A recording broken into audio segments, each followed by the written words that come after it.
अगर आप ग्रेजुएट हैं और अभी आप जॉब कर रहे हैं, सो आई बिलीव आप किसी ना किसी एग्जीक्यूटिव पोजीशन पर जॉब कर रहे होंगे जहाँ पे आपका रोल रहता है बेसिकली चीजों को एग्जीक्यूट करना, राइट?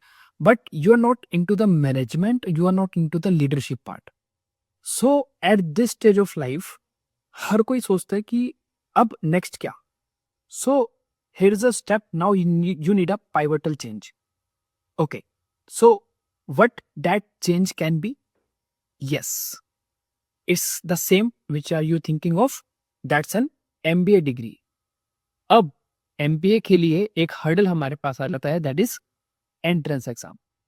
और सबसे ज्यादा कंफ्यूजन यहाँ पर ये होता है बिकॉज अगर आपके पास 3 इयर्स का या फिर 3 इयर्स से ज्यादा का वर्क एक्सपीरियंस आ चुका है, so now you have two different pathways.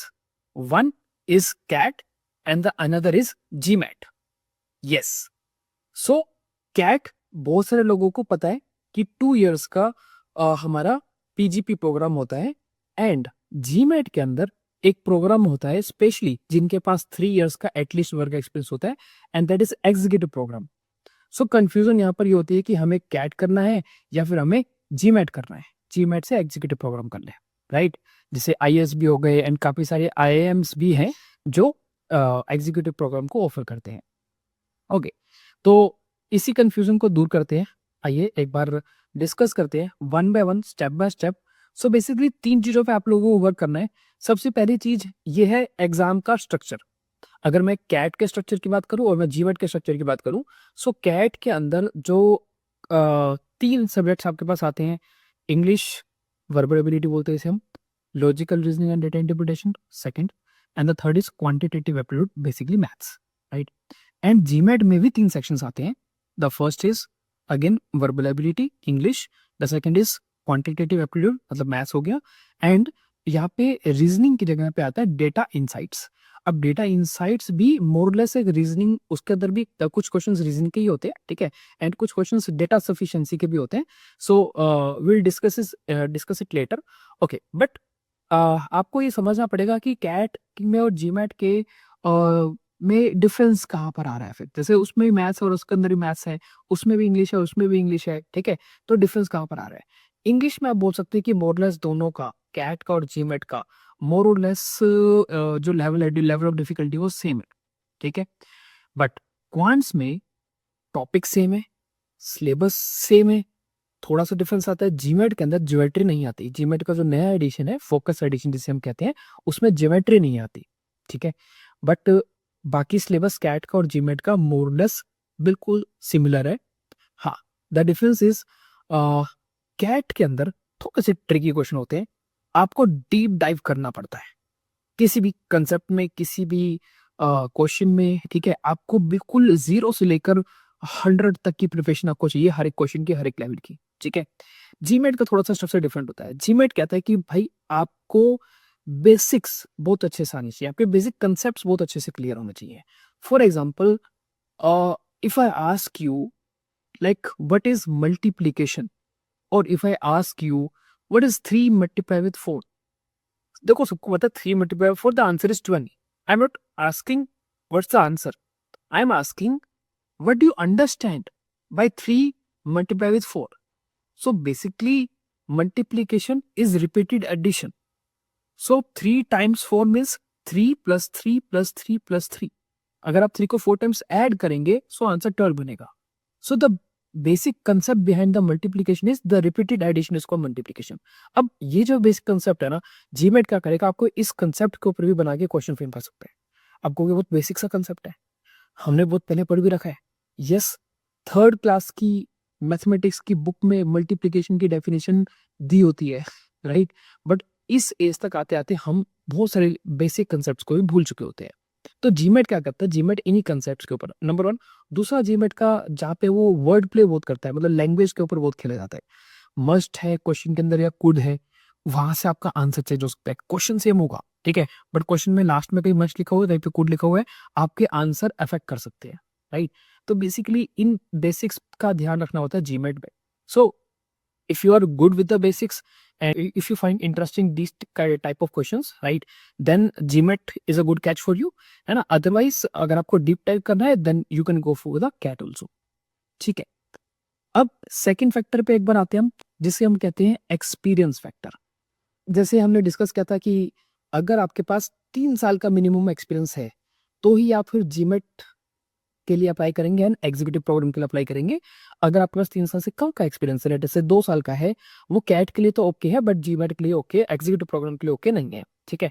Number 2, अगर आपके पास 2 साल से भी कम एक्सपीरियंस है, राइट, सो कैट के लिए आप अपियर कर सकते हो, जीमेट के लिए भी अपियर तो कर ही सकते हैं.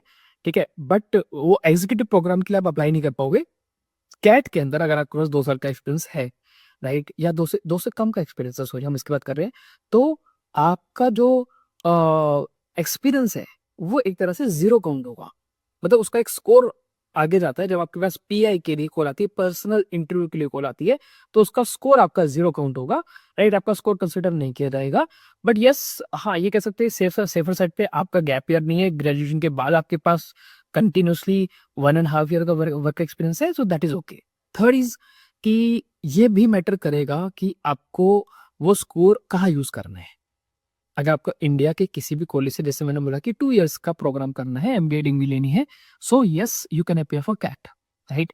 एंड जीमेट के लिए अगर आपको या तो आपको एग्जीक्यूटिव प्रोग्राम करना हो, नंबर 1. नंबर 2, अगर आपको अब्रॉड प्लान करना है, आपको किसी फॉरेन यूनिवर्सिटी से लाइक हार्वर्ड या फिर स्टैनफोर्ड, अगर यहाँ से कहीं से आपको अपना मैनेजमेंट प्रोग्राम एमबीए प्लान करना है, राइट, तो भी जीमेट आपके लिए काम आएगा. तो कहने का मतलब ये है, जीमेट 2 काम कर रहा है. एक तो आपके फॉरेन यूनिवर्सिटीज का जो पाथवे है वो ओपन हो जाता है, एंड द सेकंड इज कि इंडिया के अंदर अगर आपको एग्जीक्यूटिव प्रोग्राम करना है then also they will consider your GMAT score, right. Okay. Third factor जो हमारे लिए इंपॉर्टेंट है, समझ रहे हैं इसको, कैट और जीमेट में से क्या चूज किया जाए, and that is I must say stress management. जैसे अगेन हम स्ट्रक्चर की बात करेंगे यहाँ पर. कैट का जो स्ट्रक्चर है वो बेसिकली एक तरह से फिक्स्ड है. फिक्स्ड का मतलब ये होता है कि जो क्वेश्चंस आपके पास अपीयर होंगे वो प्री डिसाइडेड होंगे, उनका जो ऑर्डर होगा वो प्री डिसाइडेड होगा, एंड उसी ऑर्डर में क्वेश्चंस रिफ्लेक्ट करेंगे. बट डिफिकल्टी लेवल जो होगा वो आपका through out the exam fix रहता है. सो जो जीमेट का एग्जाम स्ट्रक्चर है, ठीक है, वो कैट से थोड़ा डिफरेंट रहता है. GMAT is basically an adaptive exam. GMAT में क्या होगा कि जो आपकी परफॉर्मेंस होगी किसी पर्टिकुलर क्वेश्चन में, नेक्स्ट क्वेश्चन पर वो रिफ्लेक्ट करेगी. लेटर से अगर मेरे पास एक मीडियम लेवल का क्वेश्चन आता है जिसे मैं करेक्टली अटेम्प्ट करता हूँ, तो हो सकता है कि जो मेरे पास अगला क्वेश्चन आने वाला है वो डिफिकल्ट लेवल का आ जाए, राइट. अगर मैं उसको भी करेक्टली अटेम्प्ट कर लेता हूँ तो उसका जो नेक्स्ट क्वेश्चन है वो डिफिकल्ट लेवल का आए या फिर मोर डिफिकल्ट लेवल का आए, राइट. एंड अगर मैं एक डिफिकल्ट क्वेश्चन को इनकरेक्टली अटेम्प्ट करता हूँ तो चांसेस है कि नेक्स्ट क्वेश्चन मॉडरेट लेवल का आ जाएगा, और अगर मैं मॉडरेट को भी इनकरेक्टली अटेम्प्ट करूंगा कि चांसेस है अगला क्वेश्चन इजी लेवल का भी आ सकता है. सो डिफिकल्टी लेवल वेरी करेगा आपकी परफॉर्मेंस से उस पर्टिकुलर क्वेश्चन की, right. So this is called adaptiveness. सो जीमेट के अंदर आपको सारे के सारे क्वेश्चंस कंपल्सरी अटेम्प्ट करने होते हैं. अगर आप कोई भी क्वेश्चन को स्किप करते हो तो वहां पे आपकी एक पेनल्टी लग जाती है, right. So you can't skip the questions. CAT के अंदर yes you have the choice, आप जितने मर्जी चाहे अटेम्प्ट कर सकते हो. अगर 22 क्वेश्चंस आते हैं क्वांट्स के सेक्शन में लेटर से, तो you can attempt 13 14, even 13 14 question with like let us say 90 or 95% accuracy, you will get a 96-97% error more or less. ठीक है, मतलब एक अच्छा स्कोर आता है. एंड जीमेट में बट आपको जैसे मैंने बताया कि आपको पूरा पेपर अटेम्प्ट करना ही पड़ेगा, राइट.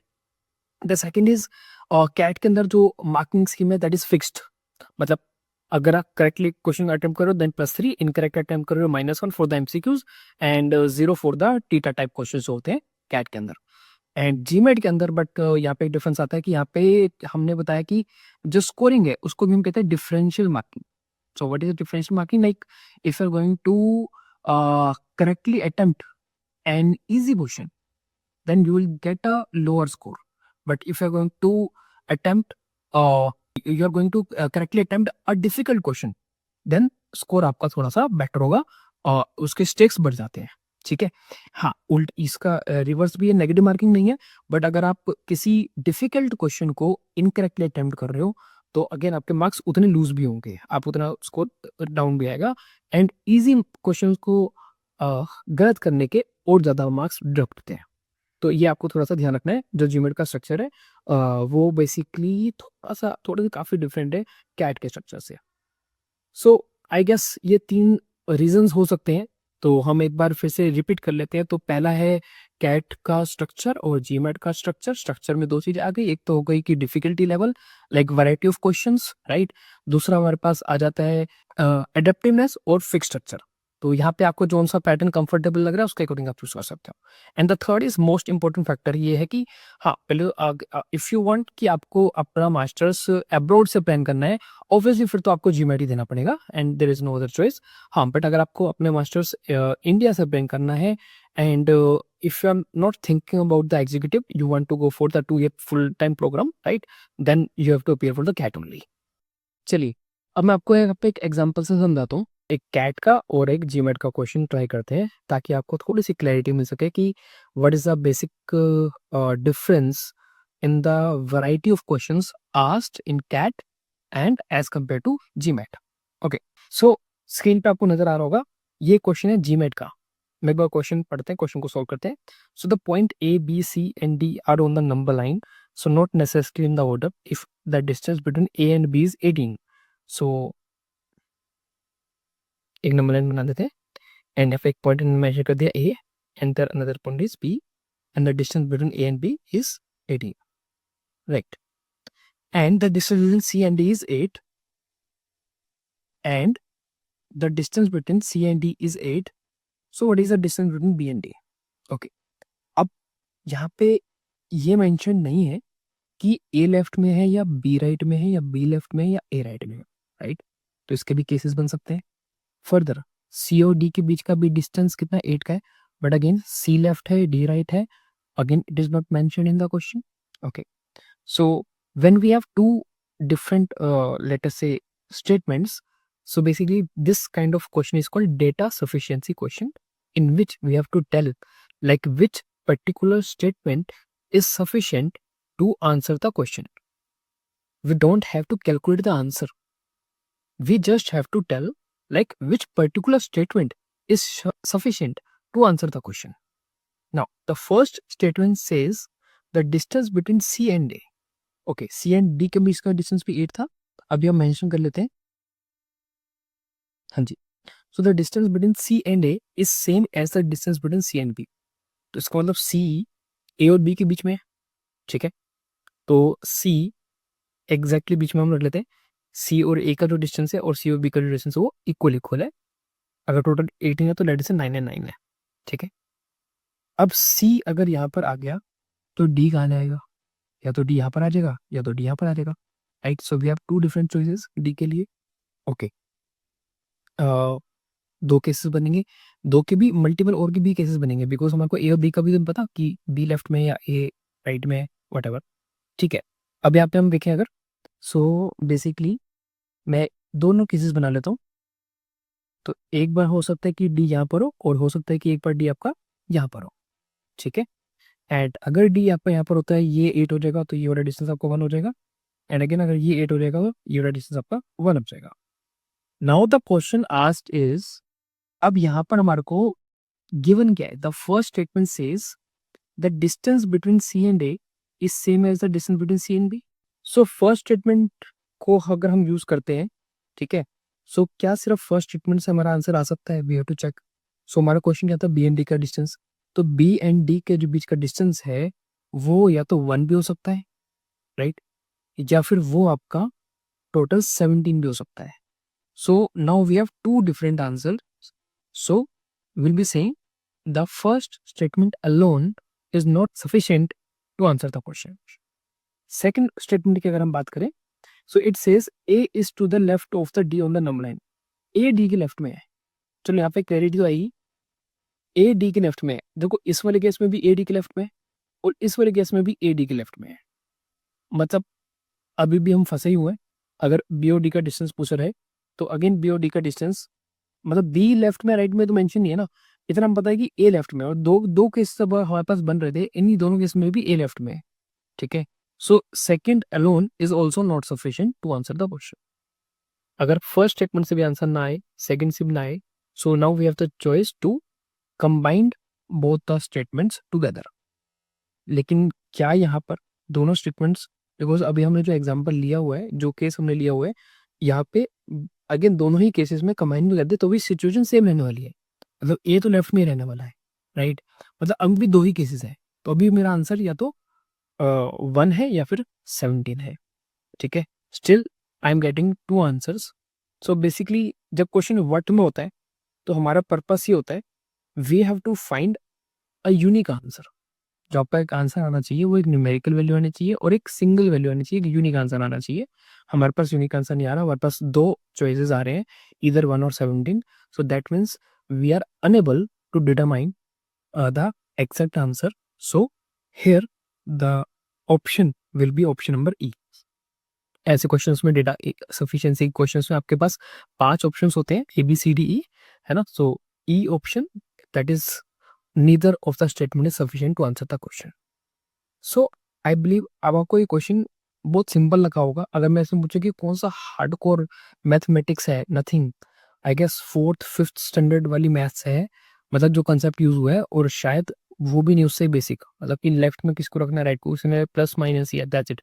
बट जीमेट ने इसके ऊपर एक क्वेश्चन फ्रेम कर दिया, और जो थोड़ा सा कंफ्यूजिंग भी था, राइट। सो अब एक कैट का क्वेश्चन करते हैं, ठीक है। Now the question is, what is the last non-zero digit in 15 factorial? पहले क्वेश्चन को ब्रेक डाउन करते हैं, क्वेश्चन को समझते हैं। बहुत छोटा सा लेंथ है क्वेश्चन का, बट ठीक है। पहला क्वेश्चन क्या, 15 फैक्टोरियल। पहले तो ये पता होना चाहिए फैक्टोरियल क्या होता है, और 15 फैक्टोरियल को अगर मैं फैक्टराइज करूं, मैं प्राइम फैक्टराइजेशन फॉर्म में कन्वर्ट करूं, है ना। So now what is prime factorisation form? So if we have to write any number in the form of prime factors, prime factors की प्राइम नंबर्स की पावर्स में किसी को एक्सप्रेस करना है ना। जैसे मैं अगर बोलूँ 12 है, so 12 can be express as 2 raised to power 2 and 3 raised to power 1, ठीक है। इसको हम प्राइम फैक्टराइजेशन फॉर्म कहते हैं। तो ऐसे पहले मेरे को 15 फैक्टोरियल के लिए इसको प्राइम फैक्टराइजेशन फॉर्म में लिखना होगा, ठीक है। 15 फैक्टोरियल की प्राइम फैक्टराइजेशन फॉर्म मतलब कि अच्छा, ये तो 15 फैक्टोरियल के अंदर मतलब 1 into 2 into 3 into 4 into 5 up to 15 है। तो यहाँ पर आपके पास उससे छोटे प्राइम नंबर्स कौन कौन से एग्जिस्ट करेंगे? एक तो 2 एग्जिस्ट करेगा, 3 भी एग्जिस्ट करेगा, 5 भी एग्जिस्ट करेगा, 7 भी करेगा, 11 भी करेगा एंड 13 भी करेगा, ठीक है। क्या 17 आता है? नहीं। क्या 19 आएगा? नहीं। मतलब ये तो क्लियर है कि 15 फैक्टोरियल में 15 से छोटे ही प्राइम नंबर एग्जिस्ट कर सकते हैं, ठीक है। अब हमारे को ये निकालना है कि 2 की कितनी पावर, मतलब what is the power of 2 in 15 factorial, ठीक है। ये अलग से हम क्वांट्स में टॉपिक पढ़ते हैं, और इसका हमारा एक फंडा होता है, वो मैं भी फटाफट से समझा देता हूँ कि जैसे 15 को 2 से डिवाइड किया तो कितना आएगा 7, फिर 7 को 2 से डिवाइड किया तो कितना आएगा 3, फिर 3 को 2 से डिवाइड करेंगे तो कितना आएगा 1, ठीक है। अब आप ना इन तीनों को ऐड कर लो, ये जस्ट मैं आपको टेक्निक बता रहा हूँ, कंसेप्ट हम क्लासेस में डिस्कस करते हैं। तो लाइक 7 + 3 + 1 कितना हो गया 11। सो बेसिकली 2 की पावर 11 होती है, 2 की हाईएस्ट पावर, मतलब there are total 11 number of 2s in 15 factorial, ठीक है। सिमिलरली 15 फैक्टोरियल में अगर मुझे कैलकुलेट करना होगा कि इसमें 3 की हाईएस्ट पावर क्या है, सो इसी तरह से हम 3 की भी हाईएस्ट पावर निकाल सकते हैं, ठीक है। सो वी गेट 5 + 1 6, सो 3 की हाईएस्ट पावर हो जाएगी 6, ठीक है। ये जो भी मैं कर रहा हूँ ये एक मेथड होता है, टेक्निक होती है, और मैं उसको यूज कर रहा हूँ। I am just telling you कि जब क्वांट्स का क्वेश्चन कैट लेवल का आता है तो उसमें लाइक क्या क्या करना पड़ता है, ठीक है।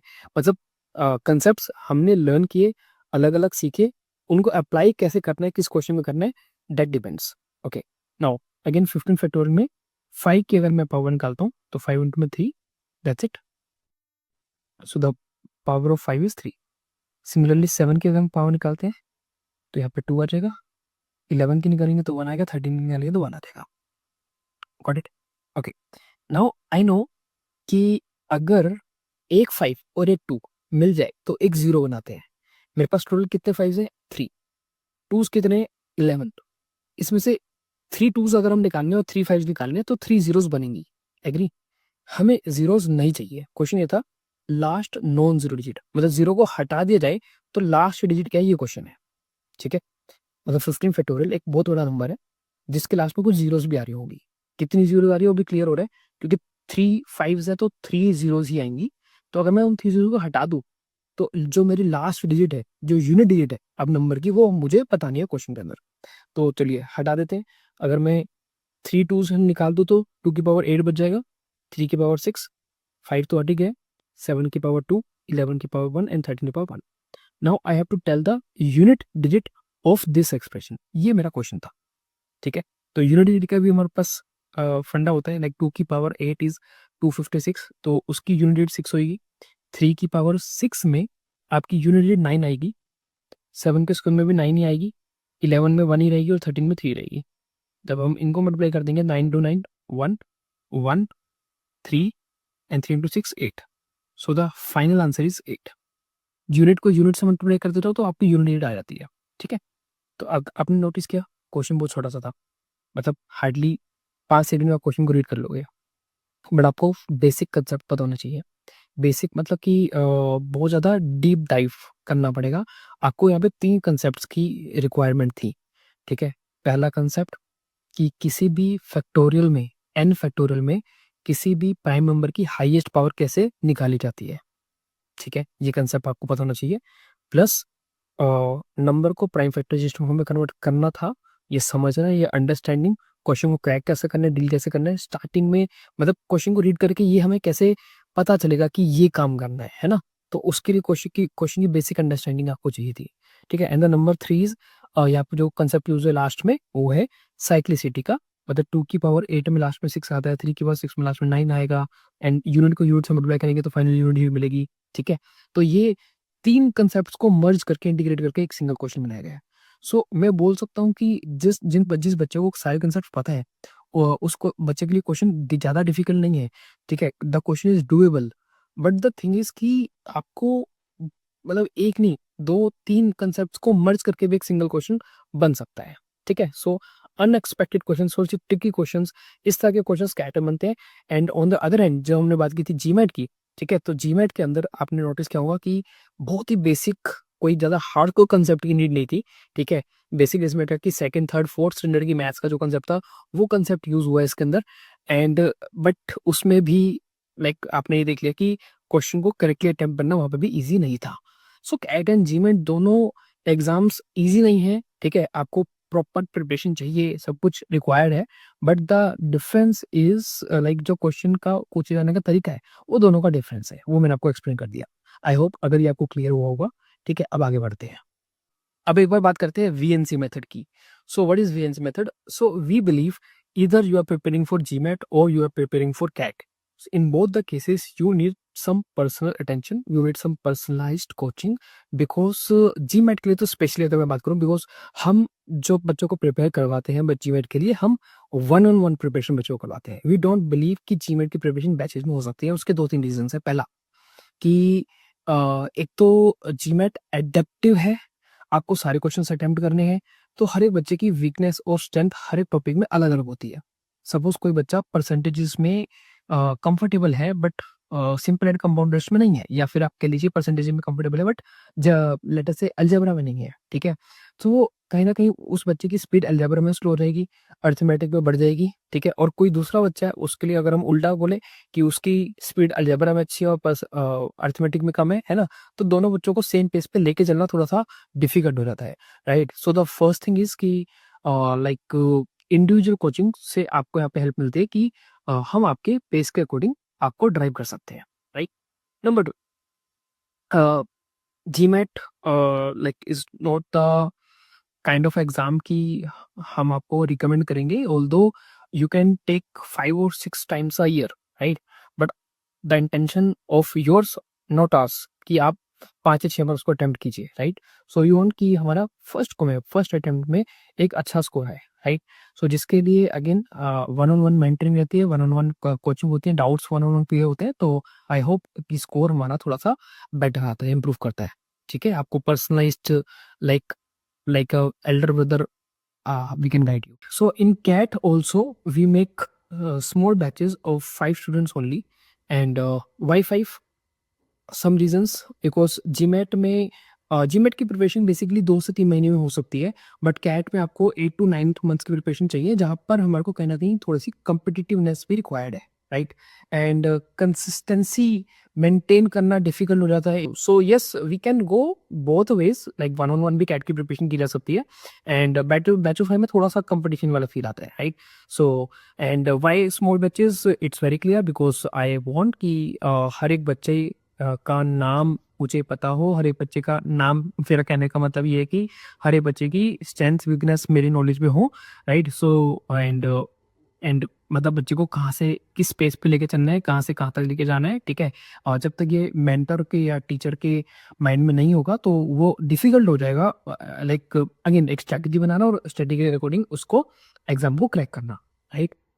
सो ये कुछ रीज़न्स हैं। सो आई होप कि आपको इनसाइट्स मिले होंगे वीडियो से, एंड फर्दर अगर आप प्रिपरेशन करने का प्लान कर रहे हैं कैट के लिए, जीमेट के लिए, और अगर अभी कोई भी आपको कन्फ्यूज़न है, यू कैन कॉन्टैक्ट अस।